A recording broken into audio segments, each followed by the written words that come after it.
Assalamualaikum warahmatullahi wabarakatuh. Hai teman-teman online, jumpa lagi di video menggambar teknik pirografi. Dan seperti yang teman-teman lihat, video kali ini aku menggambar bunga lagi. Dan juga ini berkaitan dengan apa yang ingin aku bicarakan dalam video ini. Bunga itu berkaitan atau identik banget dengan perempuan. Jadi, kali ini temanya adalah tentang perempuan. Dari aktivis muslimah muda, pelajar, desain, dan visual dakwah oleh Hera Lufita. Malunya muslimah yang salah tempat. Banyak muslimah yang salah kaprah dengan kata malu. Mereka mengira malu itu adalah seorang perempuan yang memilih untuk membeli garam ke warung, memilih untuk tidak membeli garam ke warung. Ketika pergi ke warung, ia melihat atau melewati segerombolan lelaki, padahal masakannya kepalang tanggung. Ia mengira malu adalah ketika dalam perjalanan harus menundukkan kepala ketika berpapasan dengan laki-laki, ataupun hanya sekedar menutup wajahnya dengan stiker ataupun coretan-coretan ketika ia memposting foto dan sejenisnya di sosial media. Dia tidak peduli wajah temannya yang di dalam foto tersebut ataupun di dalam video tersebut sedang nyengir kuda atau sedang blur, atau blur video atau fotonya ataupun absurd. Yang terpenting adalah ia kece terlebih dahulu. Dan bahkan banyak ditemukan muslimah bercadar yang saat ini dengan mata yang seperti buku gambar penuh dengan warna-warni, melakukan live streaming untuk bermain game online atau bahkan membuat status yang membuat reels ataupun story yang tujuannya adalah untuk mendapatkan like ataupun komentar ataupun respon dari laki-laki yang bukan mahramnya atau ajnabi gitu. Bahkan ada juga yang berlenggak-lenggok melebihi balon skydancer di depan bengkel Honda. Nauzubillah min zalik ya. Sebegitu malunya kah muslimah itu untuk terlihat tapi ingin dilihat? Bagaimana ceritanya gitu? Sayangnya mereka tidak merasa malu ketika melakukan kemaksiatan terhadap Allah. Mereka tidak malu untuk menolak amanah dakwah dengan alasan tidak bisa, padahal hanya tidak mau mencoba.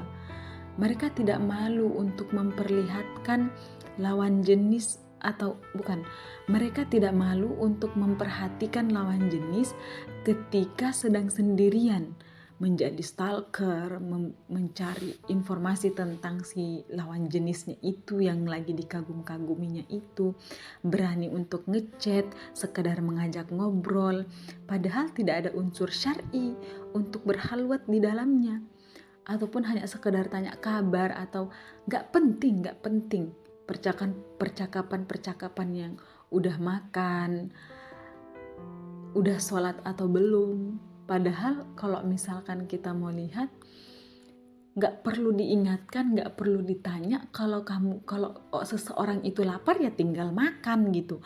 Kalau seseorang itu mau sholat ya tinggal dengerin azan. Itu fungsinya azan untuk memanggil orang sholat gitu.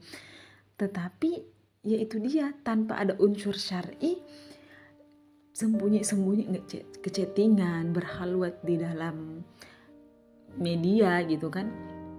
Ya seminimalnya itu memberi reaksi stiker di setiap postingannya gitu, di setiap postingannya gitu. Untuk apa?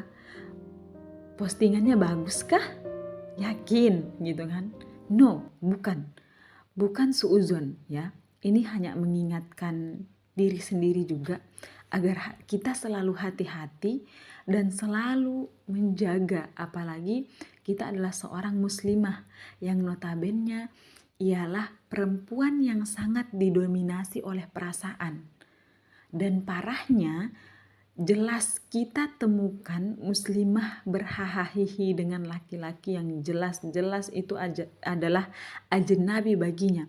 Mungkin ajnabi itu adalah yang bukan mahram ya, lelaki asing bagi perempuan itu, dengan alasan kami bersahabat walaupun hanya di dalam kolom komentar, dan ya mereka tidak merasa malu untuk itu. Sebegitukah perlunya seorang muslimah untuk mengobrol sesuatu hal yang tidak penting sehingga tidak melihat lagi dengan siapa ia mengobrol? Pantaskah? Di mana malunya itu? Jika dilihat dari definisi malu, adalah sifat atau perasaan yang membentengi seseorang dari melakukan yang rendah atau kurang sopan. Sedangkan dalam Islam, seseorang yang memiliki rasa malu kepada Allah, maka ia akan berusaha untuk meninggalkan segala sesuatu yang dibenci oleh Allah Subhanahu wa taala dan mengerjakan segala sesuatu yang diperintahkan, yang dicintai oleh Allah Subhanahu wa taala. Sehingga malu bagi seorang muslimah itu adalah ketika ia taat terhadap penciptanya.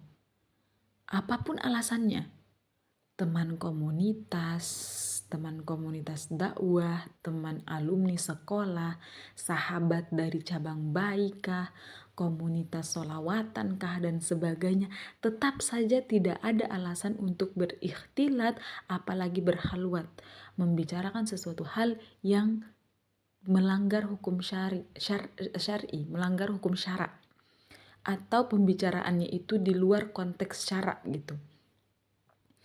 Mungkin misalkan teman sekelas bertanya tugas gitu, boleh kita menjawabnya seadanya, setelah itu udah selesai. Tapi kalau misalkan sampai berhahahihi, berleha-leha, di mana malumu gitu. Jadi apakah lewat di depan laki-laki adalah malu hanya untuk membeli garam? Menurut saya pribadi itu bukan malu, tetapi malu-maluin. Apakah wajah terlihat adalah hal yang memalukan, sedangkan dalam Islam diperbolehkan untuk terlihat? Jika tidak ingin dilihat, ya tidak usah posting sekalian. Pernah terpikir jika yang dilakukan hanya untuk menambah tingkat penasaran laki-laki, jadi dikepoin mereka yang diinginkan seperti itu? Apakah mengobrol dengan lawan jenis tanpa uzur syar'i adalah memalukan? Ya, silakan jawab sendiri ya.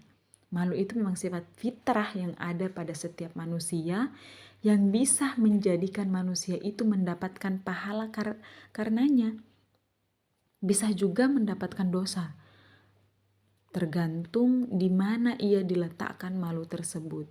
So, letakkanlah semua hal pada tempatnya sesuai dengan yang telah ditetapkan oleh Allah dan syariatnya, termasuk rasa malu.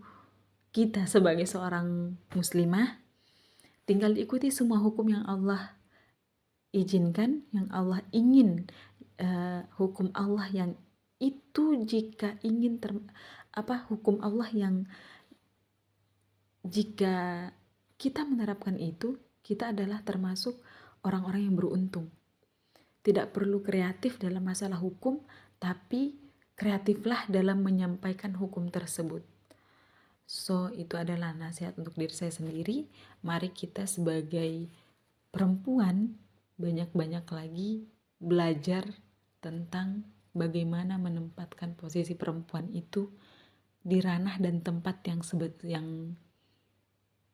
semestinya. Wallahu a'lam bishawab. Assalamualaikum warahmatullahi wabarakatuh.